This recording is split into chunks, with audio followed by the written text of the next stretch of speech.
Well, and what we do in our catapult session, Tony, tell him the example you use. He puts on a big glove like this and snaps it, because it's sort of like getting a colonoscopy, right? With a complete stranger. We say, who wants to be financially undressed? I don't understand why you want to financially undress somebody. You haven't built a relationship yet, but you want to financially undress me. So these guys are going to have a podcast soon, James. We're in trouble. We're in trouble.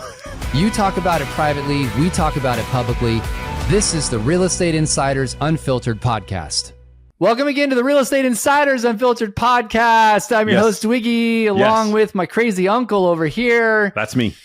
We had a really fun pod with two very outspoken, not shy human beings, Tony Hanson and Lucas Mudrey.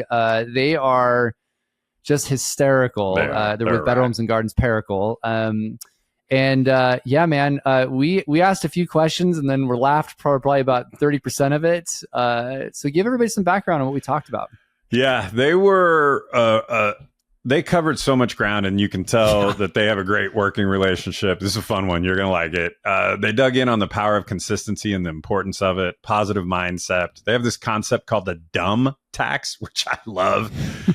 We talk about rhinoceroses more than I ever thought we would. Trust me, that'll make sense when you listen. You see that their language is a real part of their culture, and you can hear it. Every moment that you talk to them, every sentence that they say, like, it is clear they have a different way of communicating. I'm not calling it a cult. I'm not calling it a cult, but man, it is good. Deep dive on their lead gen model, how they rolled it out in their company, why they do not want to just rely on SOI, which is a counter narrative that I thought was interesting to hear. They map out exactly how to build it from staffing to technology. They share their top lead sources. They go over their full tech stack that they use, their thoughts on AI, and a great answer to our final question. You are going to love this episode. Put it in your ears, kids. So, James, our new episode sponsor, Zillow, wants to invite everyone to their Unlock 2025 event. You've been to every event. Tell us a little bit about this one. Yeah, so I have been to what it feels like every single real estate conference on the planet. These events are amazing. They're top-notch, incredible venue, speakers you won't see anywhere else. You're going to have hands-on experience in their labs, in-depth training on stuff, so it's not just a one-way conversation. Food and beverage is included. I don't know what that means, but that's essentially what's part of it. So check that out on their website. And the most important thing I'll tell you is, in addition to all the new products they're going to launch there and all the things that you're going to see, you get to be surrounded by the top producing agents in the business. Literally, the people we interview on our agent episode will be at this event. So check it out. I would go, like I said, I go to everything anyway, unlockconference.com. And if you guys use promo code UNLOCKPROMO20, you'll get 20% off your ticket. So get signed up right away. Gentlemen, welcome to the show. I got to tell the listeners and viewers, the green room has been a complete dumpster fire for the past 5 minutes beforehand. Yeah, if the green room is anything like the rest of this hour is going to be, y'all kids, brace yourself. This is going to be a good one. You could do an entire outtake video on the past 10 minutes. I was going to say, I hope you don't have outtakes. That could be embarrassing. Oh, no, there are a lot of them. They just don't get released. Could be blackmail in your future. We're excited to have you. It's been too long, and I haven't seen you guys, I think, since Realtor.com Thrive event. Is that probably about right? Yep, it was a Thrive event. Yeah. It's good to be on here. Thanks so much for inviting us. Yeah. You know, we're this new top agent team series has been wildly popular, and it's been actually fun for Keith and I to do. Not that we don't love the leadership version, but it's... But those nerds are boring. Just kidding. We love you guys. But that's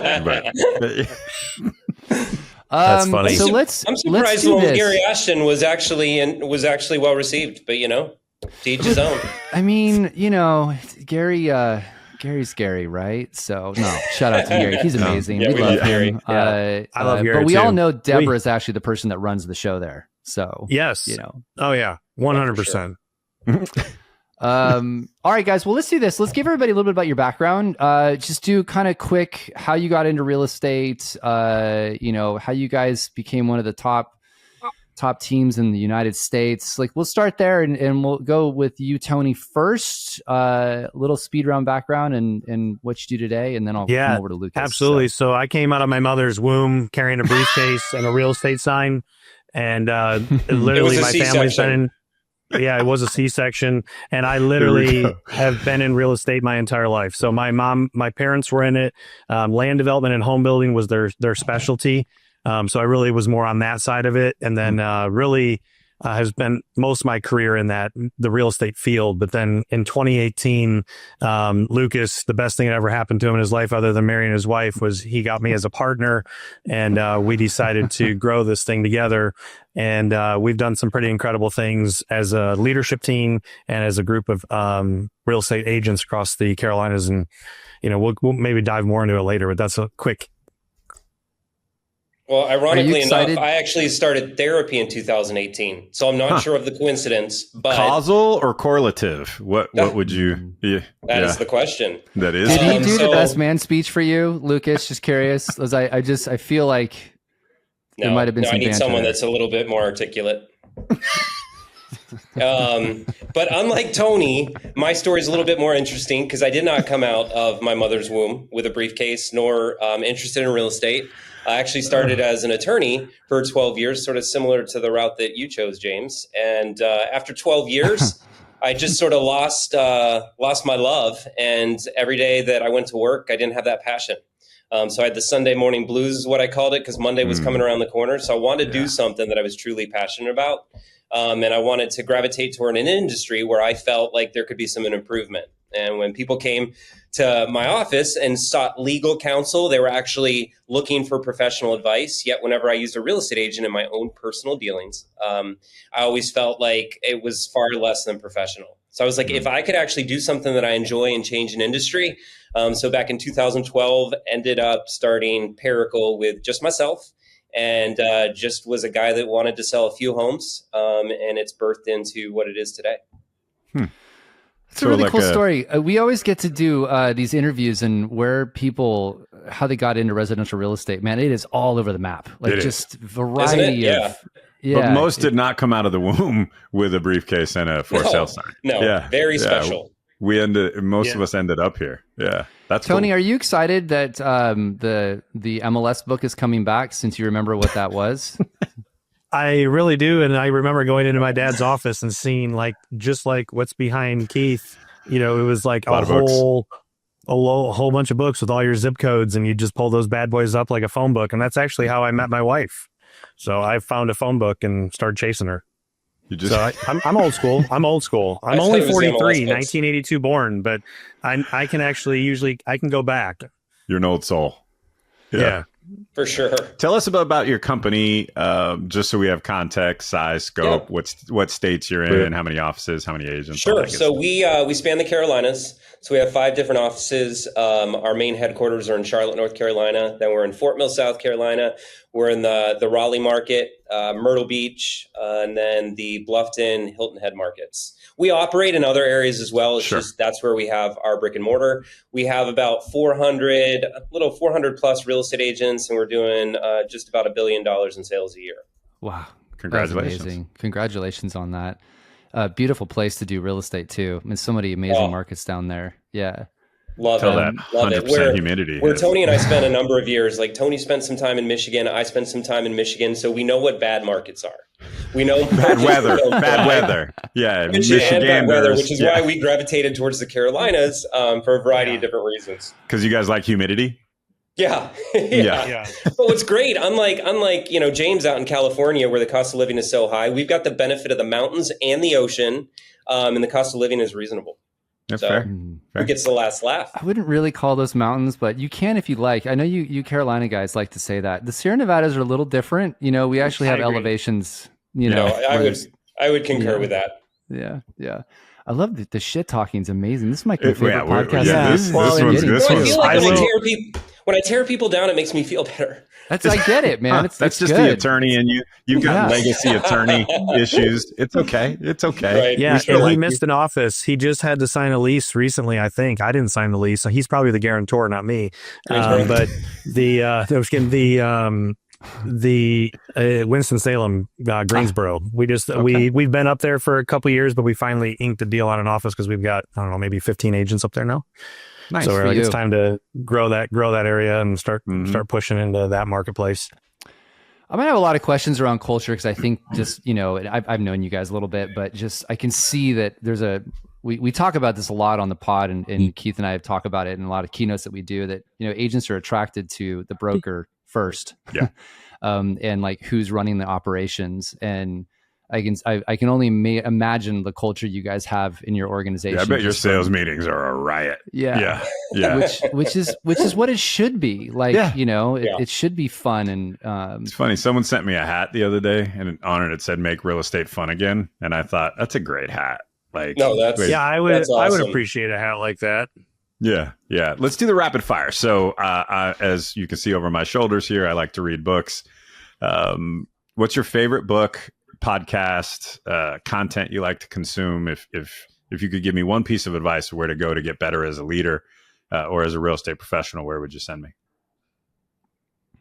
Yeah, one at a time, boys. So after law school, I hated reading. Said I'm never reading again. But when I do read this year, my book that I've loved, because I followed him on social media for a while, it's Jefferson Fisher. Do you guys follow this guy? The Next Conversation. No. He essentially teaches you with your words how to have very difficult conversations where you argue less and you talk more. What's the book? I got it's called The Next Conversation. And I started showing Tony. I actually wanted to bring him into our company to have him speak. It's crazy, like how his short little clips on Instagram are like, how do you talk with a narcissist? How do you deal with conflict? And for handling objections, like they're really awesome in our space. So that guy has been incredible. I want to be him when I grow up. That sounds great. I'll check that out for sure. Yeah. Tony, you got anything for me? Yeah, he just did something recently in our area. He did like a book signing or something. But yeah, we definitely would love to bring that guy in. He's brilliant. Really cool to just listen to somebody who's that articulate. It's like he would be like a similar like to a Charlie Kirk or whatever. When you listen to that person have that conversation, like you go, how does he not want to argue? Because most of us would probably want to come through and just grab someone by the neck or be like, that doesn't make any sense. To respond instead of listening. Yep. Yeah, just really good at kind of listening to any situation you could be in and handling those types of crazy scenarios. But, if I was trying to give someone advice as a real estate agent of something they could read, I would just say there's a book that we use as our culture that I brought the prop for you. I do like to read a lot of books every year, but one that is part of our culture when you join our company is called Rhinoceros Success. It's this book right here, and it's by a guy named Scott Alexander, but Dave Ramsey is also. So I know you don't know Scott Alexander, but you know Dave Ramsey. I had this book given to me in 1999, and because I'm not book smart like Lucas and you attorneys, I'm street smart. What's great about this book is like it has pictures. So does it come with crayons or no? Is there pop-up pages too, or this is Flint, Michigan? I like it. Yeah. So this is what you get. But no, the book's great. It basically describes two types of people in the world: rhinos and cows, and it identifies that the rhinos are going to be your top 3% income earners. They're going to charge massively after their goals. They take immediate massive action daily. They take care of themselves from a health perspective, spiritual perspective, and it's a short read. You can do it in about 2 or 3 bathroom sits as a guy. And what's great for you to understand, just to be clear for listeners who are not watching. Yeah. James, how are you going to explain this? Go ahead. Well, I'll explain it. Tony just held up a giant rubber piece of dog shit in his hand. So while he was talking about being in the toilet. Just so everybody, this is why you gotta watch versus just listen. Like well, I'm assuming it's rubber because that would be really awkward. But yeah. That's our first. No, but prop. I mean, to truly give you the color on it is like it gives you a mindset. We ask everyone to read it in their first couple days of joining our organization. We give it to them free, and I ask them to send me an email right off the bat when they get it to tell me what they got from it. Don't send me a paragraph. I want like 1 or 2 sentences, and you'd be surprised. And I always tell people, if you don't read the book and don't send it to me, I know you're a cow, and I know that you won't last in our organization. Yeah. And I encourage them to understand the difference between rhino activities and cow activities. And for us as leaders, we need to think the exact same way, because like when COVID came, we charged massively. A rhino is the only animal that goes and charges into the storm versus running away from the storm. And we charge through it. And if you were to talk to anybody at, I don't know the name of the company now, it was Realogy, then Anywhere. Now maybe we're going to be Compass soon. But whatever it is, they were like the separation season for our company in 2020 was, we charged massively through that. We never closed. We put a lot of systems around it and took advantage of the marketplace and helped identify what we could do to operate during that, because I wasn't going back to 08, and it really, really catapulted us. So we have rhinos all over our organization, and our people are driven towards a rhino mindset versus a cow mindset. And hence the reason we're up 30% year over year in this market. Well, the other really important point, like in that whole book, a lot of times in the world of real estate and independent contractors, we find that agents want to go ahead and blame somebody else, right? Instead of having some self-reflection. Where rhinos have that self-reflection, and the cow, for example, will be in a pasture. There's perfectly good grass that is nourishing them in front of them, but they're wanting to go, 500 feet over and chew on that grass instead. Well, switching firms isn't going to necessarily change things, right? Sometimes you got to do an introspective look that is that question, that rhetorical question to yourself: am I a rhino or am I a cow? And that'll make a big difference in your business. Let's get through the rapid fire, but I got a couple questions on that, because it seems to be a huge part of the ethos of what you've built. But James, let's get through the rapid fire, and then I got just a couple follow-ups. real quick, and I don't want to get into the meat of this as well, but like, we're really focused on trying to get like key things out of really successful leaders that people can walk away with. So not just even business wise, but like, Tony, what's like a morning ritual that you just are like habitual about? Like what's something that you do and you like, besides how you start your day, not in your day. I start with the 3 S's. Oh God. No.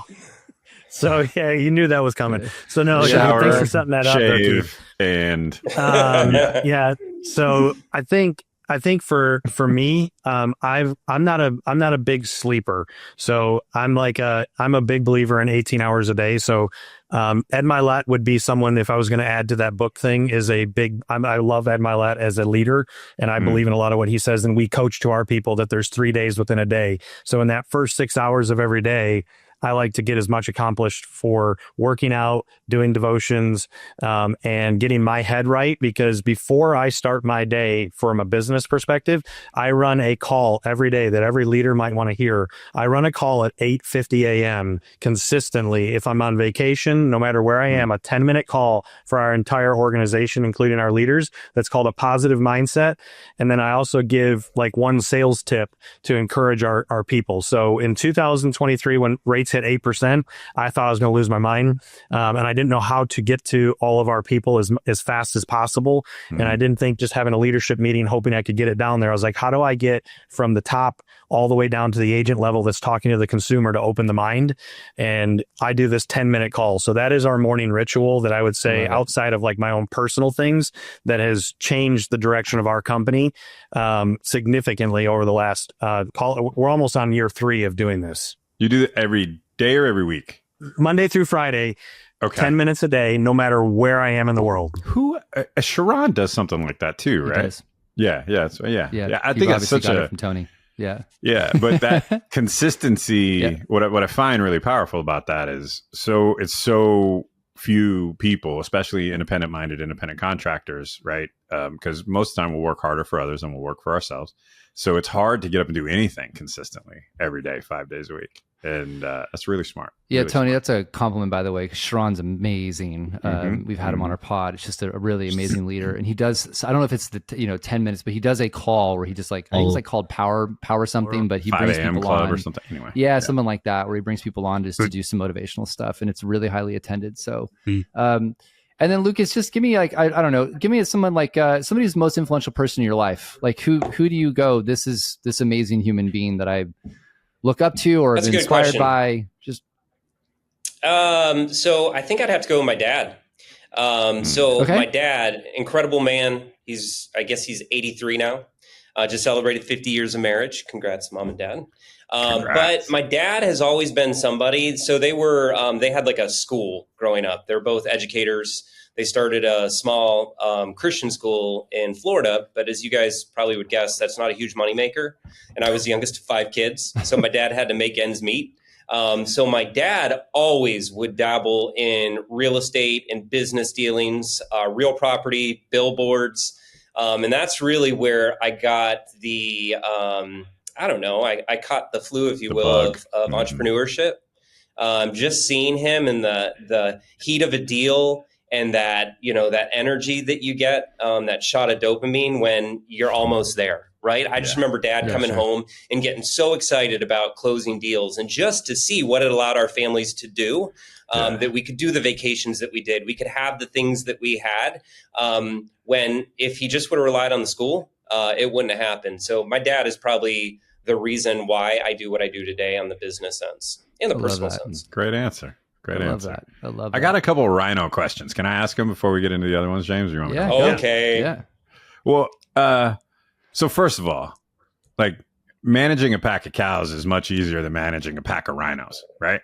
So as the leaders of the company, how do you manage a pack of people who charge at everything? Because sometimes they're going to charge at you, right? So how do you deal with that? Or maybe that you're like, yeah, that's what I want. But just to unpack that a little bit for us, that sort of managing a big batch of these A types. It's up to you, Luke. You want to take it, or I can run with it? No, I would always prefer that. Cows are too hard to manage because they take no instruction, or you give them instruction and then they don't follow through. So in my world, they're a waste of time. Right? Whereas your rhino, they've got direction. Now there might have to be a realignment, right? We might have to reposition the energy and the passion that they have. And maybe that's my question. How do you do that? How do you reposition that energy, or how do you get alignment? For sure. I think that it's really easy to have conversations with people telling them what to do, right? That's it. That's easy, but not really successful. What we believe in our program has had a lot of success, and stories speak volumes, right? So we like to share through stories because we feel that influences the mind and actually creates change and acceptance and buy-in. So we have full-time like audiovisual guys that create content that if anyone is ever going to the left or the right, we can share a story of what has worked, and then they can jump on the bandwagon. Because if someone has seen that it's successful, and you'll hear us use a term a lot in our organization called dumb tax, where we have paid a ton of dumb tax over the course of our existence. And we don't want them to have to pay that same dumb tax. 1, it wastes time, and 2, it's really expensive, right? So when you use these types of, I'd say, strategies that people can get behind, you'll have a lot more buy-in, that it's not as hard as you would think. Yeah, makes sense. I got one more follow-up for Tony. I love that you put a hurdle in front of, I call them recruits, whatever you guys call them. But when people join your company, you're putting hurdles in front of them, which is abnormal, right? A lot of people who are trying to grow are kind of begging people to join their firm. It almost feels like you're saying, hey, you get to come here, and that's a gift. And if you don't want to be like us, then don't come here, right? How does that square with, you get where I'm coming from? Like, most people are begging, and you're sort of saying, hey, you're going to read this book, or you didn't say this, these are my words, but you're going to read this book, or I'm going to kick you out of the company. It's not what you said, but that sort of approach. Well, it just tells me that you're not going to be successful, because before I get to that point in anything, I'm always showing them, when someone joins our company, the first day of training is belief and philosophy, and it's all day long. So we're telling them the story of our company from 2012 to where we are today, taking them through all the cycles of each downturn in that 13-year window, and also what we've done to excel in those windows.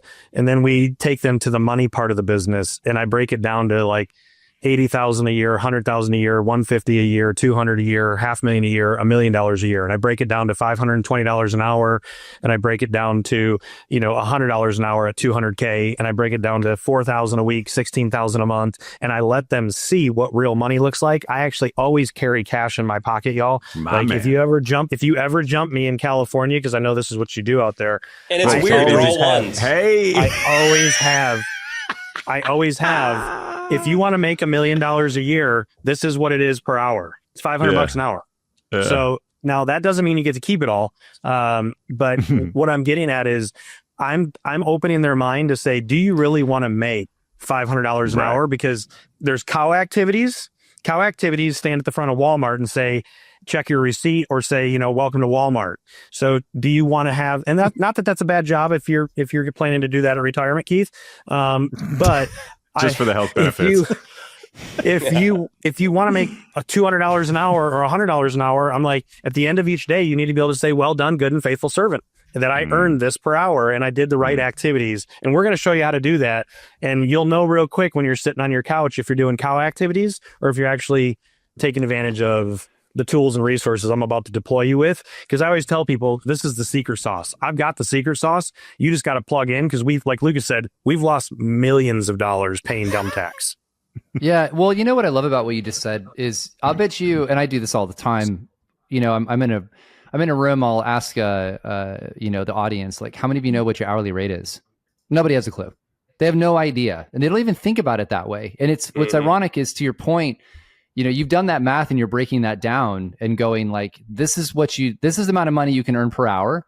But no one actually goes through the process of looking at every single time or minute you're spending on something that's not productive or working towards those goals. You're just wasting money, your dumb tax. I'm assuming you have this right here. It's been in our manual.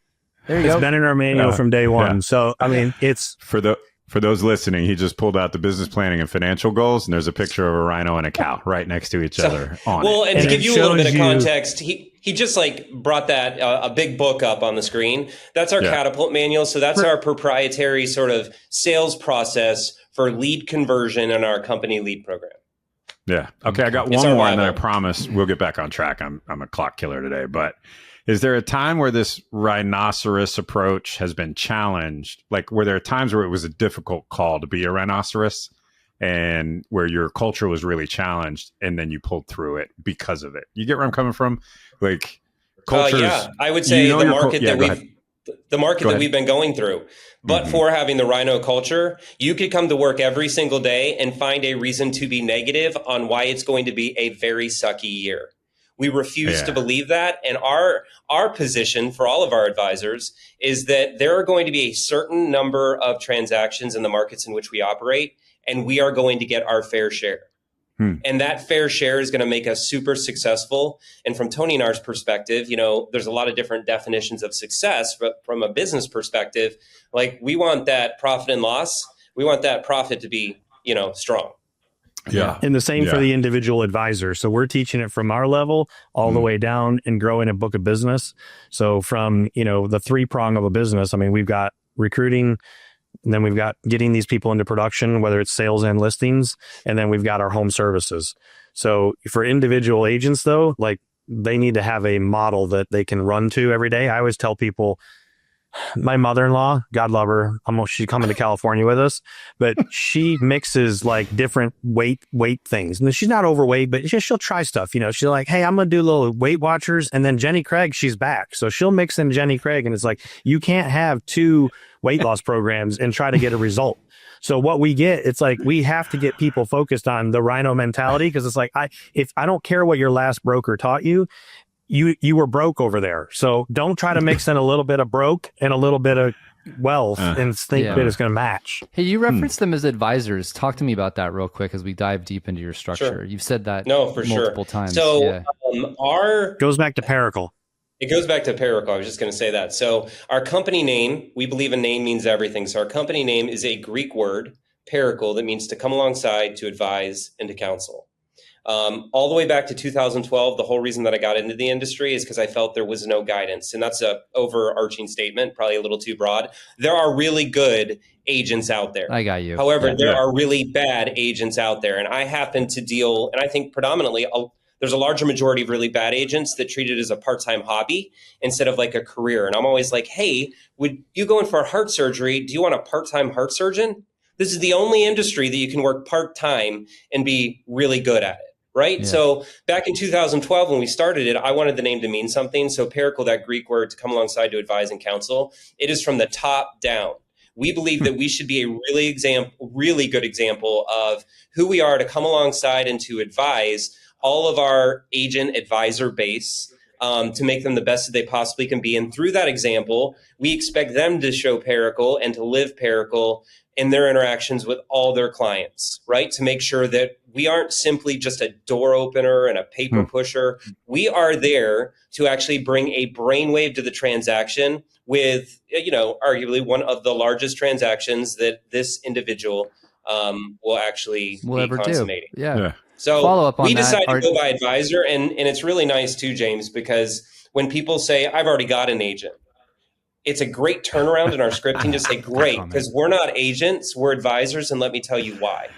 Yeah. Do you guys have like a statue of Pericles in the lobby, or it's not, you don't take it that far? Yeah, we could. Yeah. There are actually statues of Tony and I have something I wanted to add to that. What's your follow-up question, James? I wanted to ask, because I love what you're saying. Do you guys have minimum standards you require your agents to follow in the organization, or your advisors, excuse me, to follow? If you're company lead gen, yes. We're, and I don't think we've shared this yet, but we're a hybrid. I'm about to get to. Yeah. We're a hybrid brokerage. Not yet. You let him lead the podcast. I'm not going to go there, but I want to add something to what Lucas was saying, because I'm super passionate about, I love wealth advisors. Lucas and I have one that manages things for us. But when I think of the traditional Chevrolet marketplace, most people, all their wealth is in their real estate. Right. And it's not many people get the opportunity to have money off on the sidelines that they're doing something in stocks or different funds or they're not in there. They don't even maybe have an IRA, or they don't have anything for their children's college. Like, all their wealth is in their real estate. And I am passionate about helping people get into that position. So we spend a lot of time with that advisor piece of like, you probably are going to do more advising than anyone will actually do to anyone in the United States when it comes to it also just doesn't sound salesy, because an agent sounds like it's you kind of think salesy, versus an advisor's there to actually look in your best interest. So I love the delineation on that. I do want to take you down the road now, just because we've been on this. I want to get a little bit deep before we run out of time. So you guys do hybrid. Just go real fast on that. Like, you have brokerage, and then you have, I'm assuming, a large team inside it. So I'm not going to make any assumptions. Tell us how that's structured. Yeah. Yeah. So this actually started from the beginning. I always tell our advisors, do as I say, not as I did, because I never wanted to be that sales guy that was going towards people at church and they turn the opposite way because they think Lucas is going to ask them, hey, do you want to buy or sell? So this whole journey started when I was just selling real estate, and I bought a $500 Trulia investment. You guys remember Trulia? Of course. A $500 investment. The first lead came in, a couple from Connecticut. They end up, I took them to the first home. They wanted it. Hook, line, and sinker, closed in 30 days, cash deal. And I was like, $500? And I made a $15,000 commission. Why isn't everybody doing this? We all know that that's not the way it is typically. But thus birthed like the lead gen model.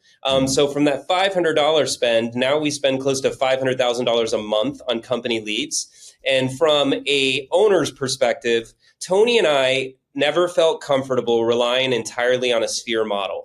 Because let's say, James Dwiggins comes in and he had a really good year last year as a $20 million producer. But for whatever reason, his sphere maxed out last year, and now he's only bringing one deal to the table. There were too much inconsistencies where I had like this yo-yo.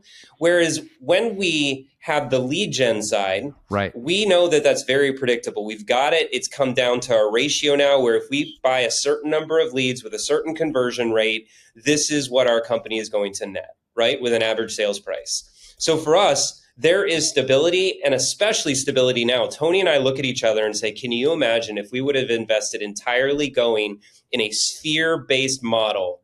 The last 3 years or the last 2 years would have absolutely sucked, because where we are with our different lead gen sources, if there are people that have identified themselves as a future buyer or seller, we're finding out who they are, which if you've got a sphere business, it's really hard to identify who those particular individuals are. So in our company, if you want to be completely sphere, we've got conduits that can help you grow your business that way. If you want to be entirely company lead gen, we have agents that participate just in that space. And then we have advisors that can do both, right?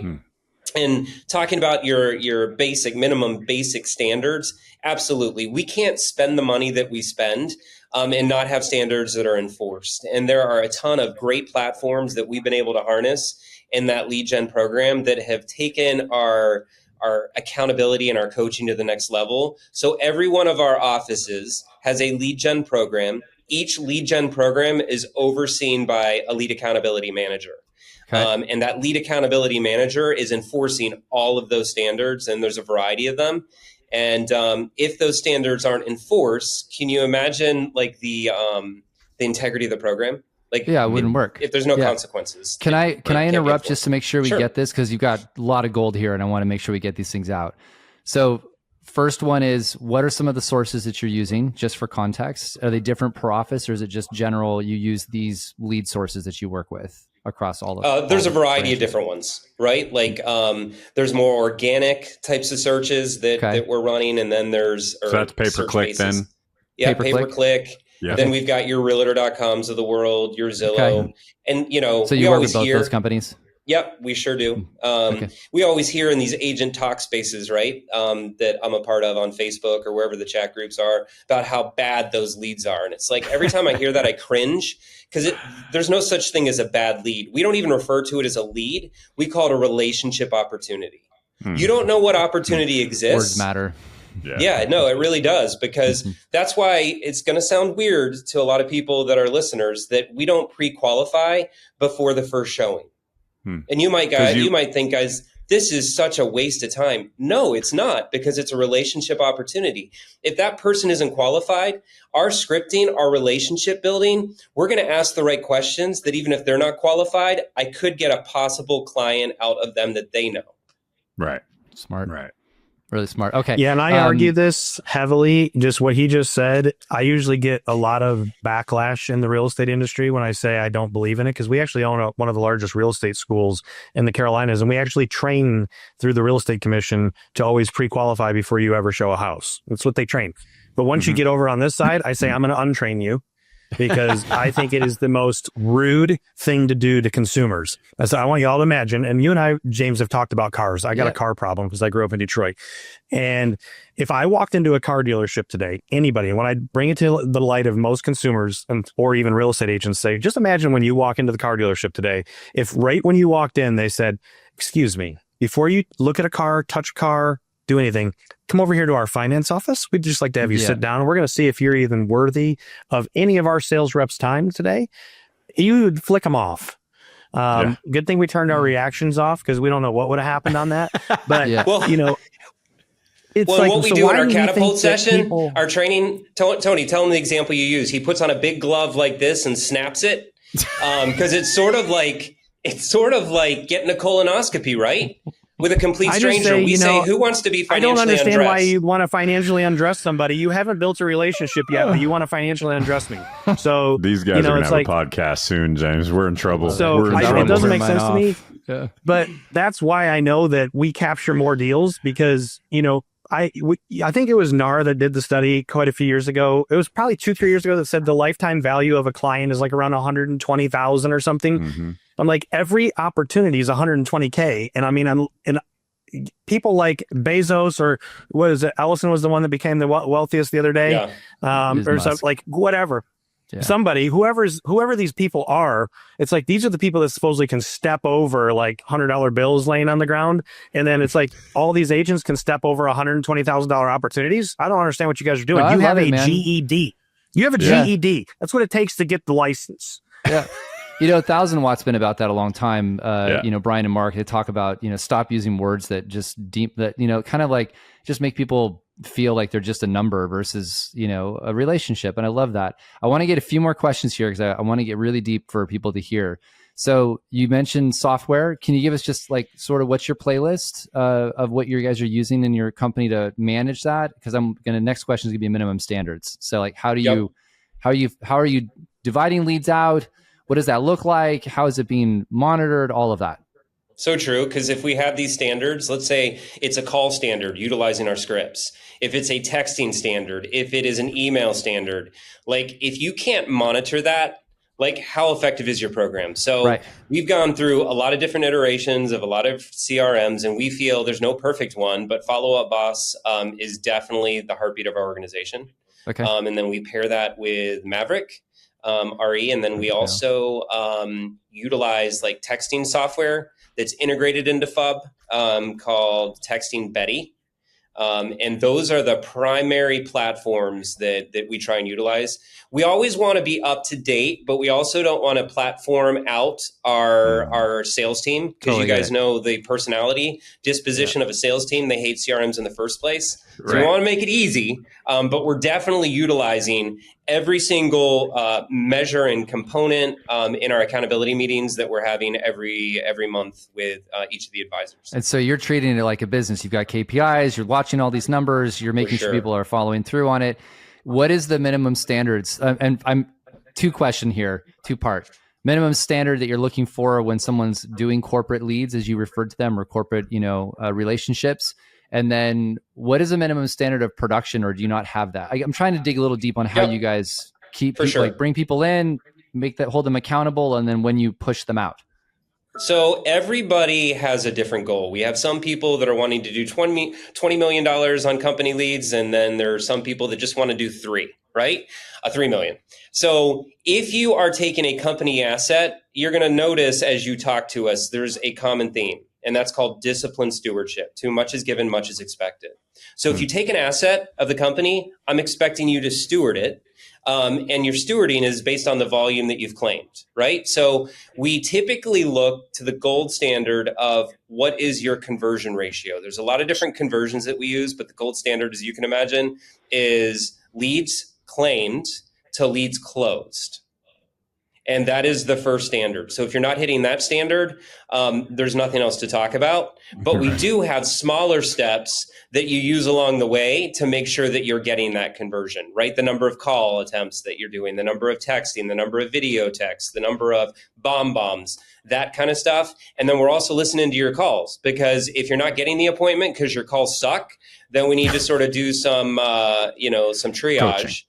Yeah, to make sure that you correct your ways. And a lot of times it's just they've forgotten how to follow the process, or they decide they want to be the Lone Ranger, thinking that they know better. And we always say, hey, again, you're part of this system. Don't waste your time, energy, and effort. Instead, just apply the system. And everybody that applies the system is successful in this program. Sure. I mean, can you guys imagine? You look at James, you probably know this because you're a stats guy.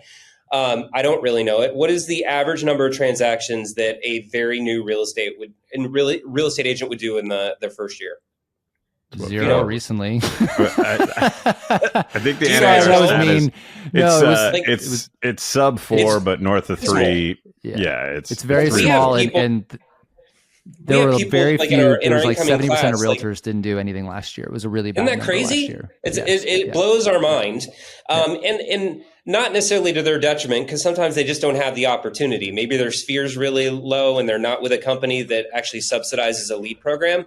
But it makes us, as a cheerleader for our entrepreneurship, that we have people that just attended. Like, for example, I'll give you an example of a guy that just joined our program, did our company sales training, went live on leads last week, and just got his first contract today.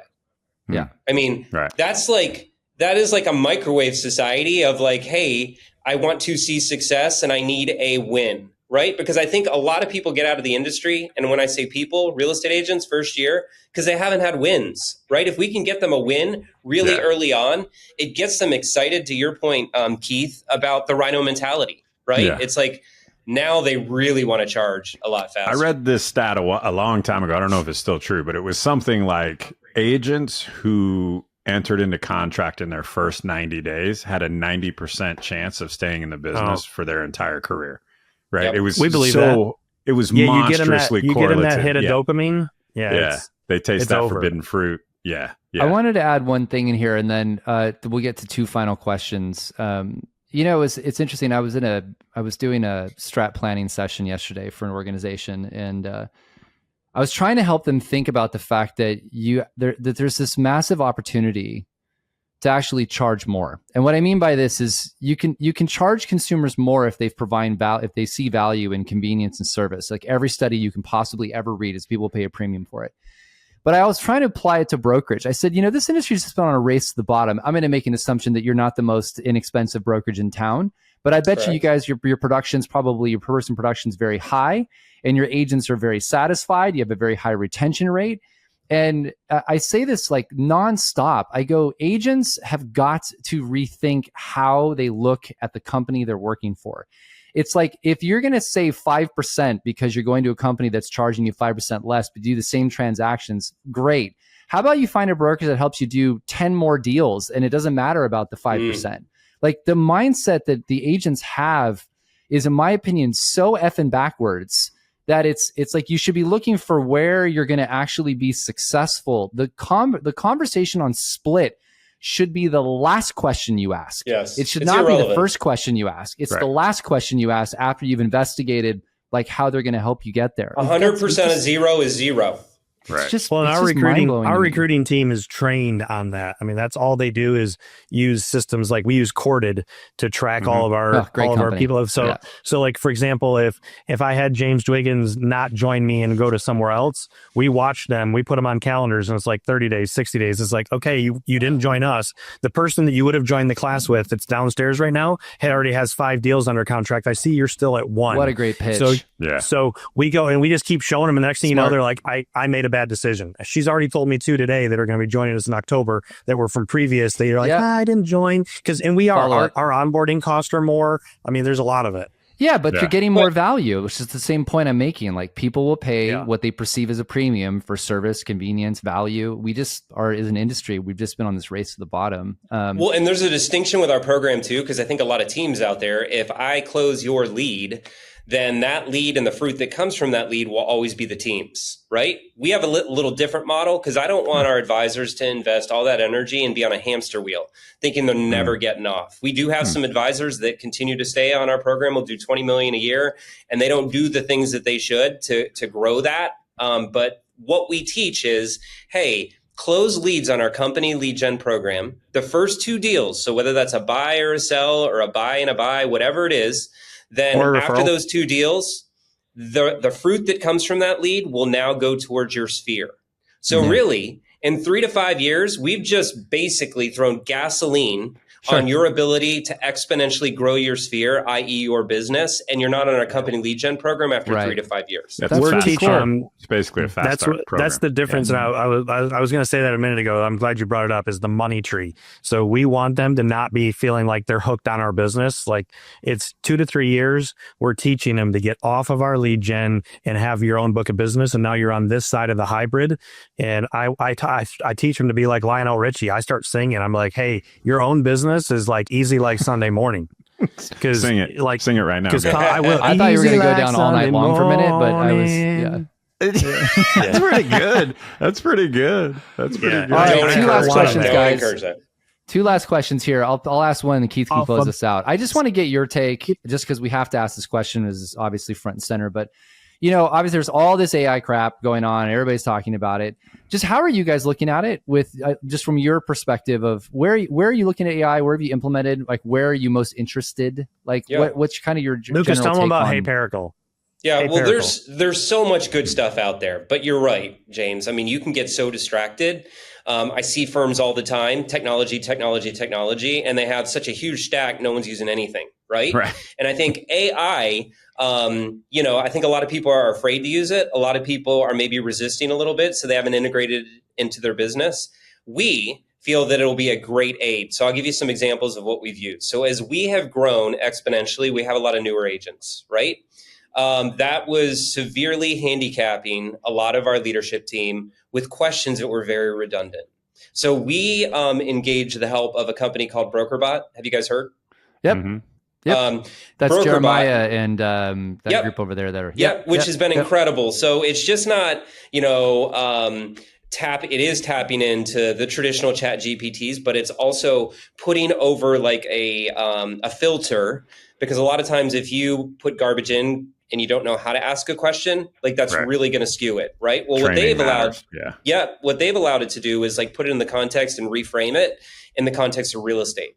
Well, you guys have an advantage. Sorry, but you have an advantage in that because hold that book up again, Tony, for the people watching. Like you have this we uploaded that whole manual. Book is exactly that's all in there. So like if they're all like of our processes, all of documents, awesome. Compliance, all of that kind of stuff. Agents so new agents can upload their entire file. It's linked in with all of our state specific forms along with the instructions of the forms, and it will tell them what they need to correct.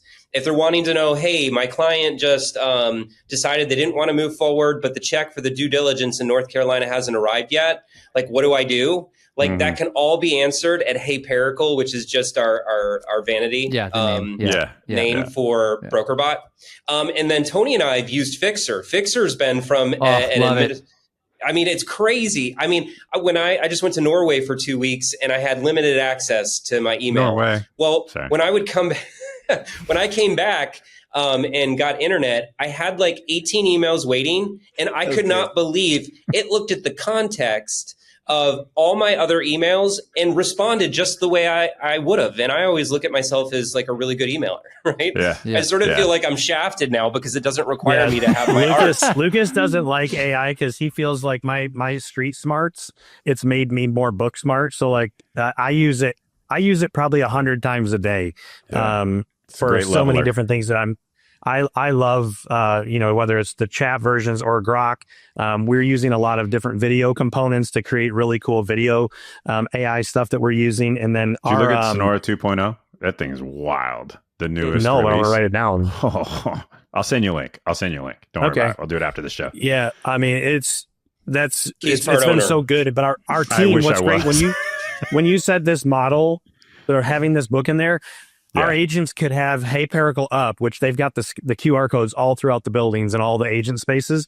So if you wanted to just click on it, run. If you're on a call right now and you're running into objections, calling through our database of people and you're hitting objections, you could literally say, the client just told me they want to use their cousin. What should I say? It's got all of our scripts. It's got everything. Like they all the way down to like, what is the internet password? So like we have sales support. We don't call them administrative assistants. Like they're sales support. They're furthering your business and helping you get sales.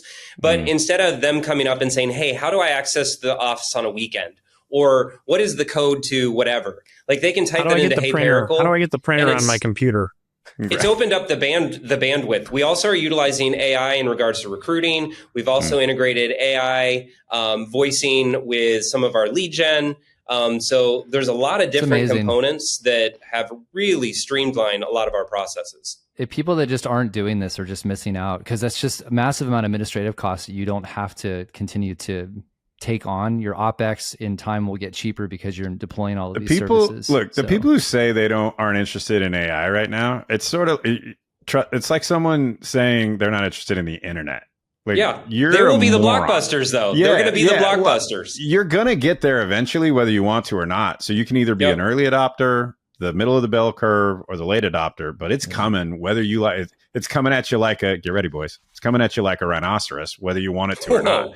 Yeah. We've trademarked that. Oh, my bad. Yeah. Sorry. I'll send you $5. All right. Last question. We end everyone on this. For agents or team leaders listening right now who want to build something at scale, if you could give them one piece of advice each, what would you give them?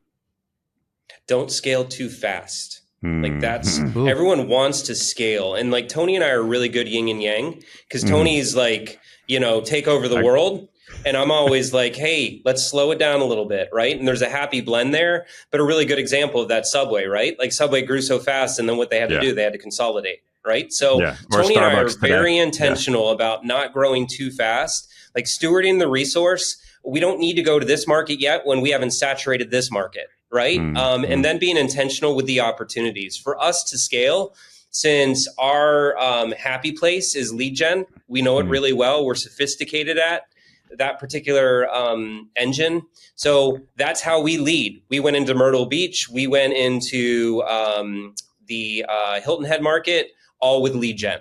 The Sphere comes after, but we know that space. And then lead gen is how we have the entree into the markets. And that's how we've scaled. Awesome. So find out what your... Oh, sorry. Yeah. No, that's okay. I would say the easiest thing for me is iron sharpens iron, and be careful who you hang around. So I'm a big believer in having good people around you with good energy and positivity and that are feeding you, because the cow easily loves to hang out at the water cooler and complain. And I personally believe, run a good calendar, put good people around you. The thing that keeps us from growing is not money. That's usually what most people would blame. It's human capital. Yeah. So that's what Lucas and I would go open up. It's like, oh, let's go open up another office. It's like, well, we could hire a loser that'll be a cow to run it for the first year, or just thinking about anything. We have people that build teams inside of our company, and if you want to build a team inside of our company, I'm going to give you the playbook. It's actually in here, how to build a team. And there's 5 levels. You can hang out in Bora Bora if you want, and run the team. But we want to teach you how to do it. But you got to have the right people. You can buy as many leads as you want, but if you don't train and don't put good people around you that have been there, done that, and want to go where you want to go, it's going to be really hard. Well, and I think to that point, Keith and James, just real quickly, like the people part for sure, but the people tie into the culture. So if your 100%. Culture is wonky, right, and it's not established, it isn't firm, you could scale all day long, but that scaling is not going to be successful. And we find that culture, you are indicative of a great culture if your employee retention, you've had employees on your staff for a very long time that aren't wanting to leave, which is really difficult to find in real estate. And then you have real estate agents, advisors that are wanting to stay. And we find what is the biggest sort of catalyst to a great culture is success. Success and celebrating the success. Yeah, if you don't have models that are making people successful, i.e. making a really good living and feeling like they get their wins, then, no one just needs a culture of let me just show up and have a good time. There has to be the winning component as well to make scaling successful. I love it. Great feedback. Gentlemen, this was a great podcast. So many nuggets of good content there. I got, no one's brought up BrokerBot yet, which I think is amazing. So it is a really good one people should be looking to deploy. Really just fun conversation. This one's definitely going to be on the list of I think we might finally get some cancellation on the pod, Keith. We've got rubber dog poop. Yeah. So, there's that ended up on the show for once. So congrats on your success, guys. Genuinely. And you can tell your culture, because everywhere I've worked and observed that has a really strong culture, it's a language. You just hear it. You can't, you guys mentioned rhinos and cows 30 times. You guys, like the way you communicate, it permeates everything you do. So you can tell that you live the culture. It's really, really fun to observe. So thanks for the hard work. As you guys are scions of like podcasting, right? You mentioned, Keith, you better be concerned because we might want to start one. I want to get your take. Nervous. Do it. We want to start one that has some connotations to it, and it's going to be named Just the Tip. Okay. And there are going to be, I want it to be a call-in show, right? And real estate agents can call in and we will give them feedback on their tips, but there will be certain connotations that can be drawn along the way. That could make it quite entertaining as well. I thought you were going to call your podcast The Movers, right? Really? Yeah, no cows allowed. No cows allowed for that line. We only interview rhinos. We don't interview cows. We slay the cows. I tell people every day I eat cows. I love steaks. I love cheese. I love milk. I like everything. But so there's that part of the cow I love. That's it. Well, thanks, guys. We do appreciate it. Thanks for inviting us. All right, see you. We love you. Thanks for the opportunity. We really great content. Yep, we'll have you guys back again soon. Don't make a rookie mistake. Subscribe now because Keith will teach you how to be smart in residential real estate.